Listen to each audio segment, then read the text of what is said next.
اور اللہ کے رسول صلی اللہ علیہ وسلم نے فرمایا تھا صلاح اول هذه الامه بالزهد والیقین ویہلک آخرها بالبخل والامل. پہلی امت کی اصلاح ہوئی تو ان کے اندر زہد تھا اور یقین تھا. امت کے آخری لوگ جو ہیں وہ اگر ہلاک ہوں گے تو بخیلی کی وجہ سے اور لمبی امیدوں کی وجہ سے. رسول اللہ صلی اللہ علیہ وآلہ وسلم نے کتنی اچھی بات بھی کہہ دی. اور صحابی کیا کہہ رہے ہیں؟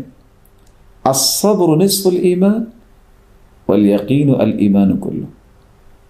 صبر، برداشت یہ آدھا ایمان ہے، اور یقین جو ہے یہ پورا ایمان.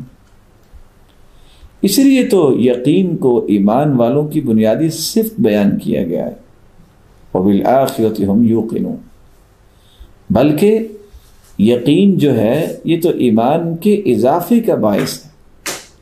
الیقین من زیادت الایمان، جیسے کہ سہل بن عبداللہ تستری کہا کرتے تھے انسان کا ایمان مکمل ہی اس وقت ہوتا ہے جب اس کے اندر اللہ عز و جلال کا یقین پیدا ہو جائے کہ میرا رب مجھے ضائع نہیں ہونے دے گا.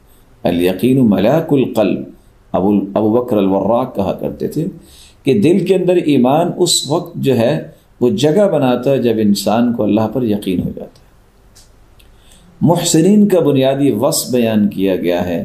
محسنین وہ ہیں الذین یقیمون الصلاۃ، جو نمازیں پڑھتے ہیں، ویؤتون الزکاۃ، اور وہ زکوٰۃ کو ادا کرتے ہیں، وہم بالآخرۃ ہم یوقنون، اور آخرت پر یقین رکھتے ہیں.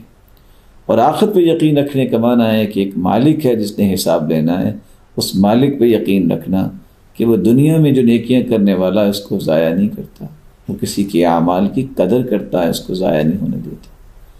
افضل ترین عمل کے بارے میں بھی اللہ کے رسول نے فرمایا وہ یہ ہے ایمان لا شک فی، ایسا ایمان ہونا چاہیے کہ اس میں شک کی گنجائش نہ. رسول اللہ صلی اللہ علیہ وسلم پر قرآن نازل ہوا ہے. آج امت کو لیڈرشپ کی ضرورت ہے اور قیادت اس کو نصیب ہوتی ہے. وَجَعَلْنَا مِنْهُمْ أَئِمَّةً يَهْدُونَ بِأَمْرِنَا لَمَّا صَبَرُوا وَكَانُوا بِآيَاتِنَا يُوقِنُونَ.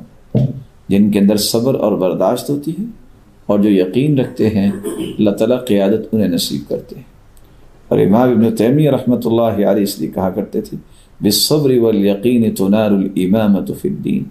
برداشت اور یقین یہ انسان کو دنیا میں دین کا ایک لیڈر بنا دیتے.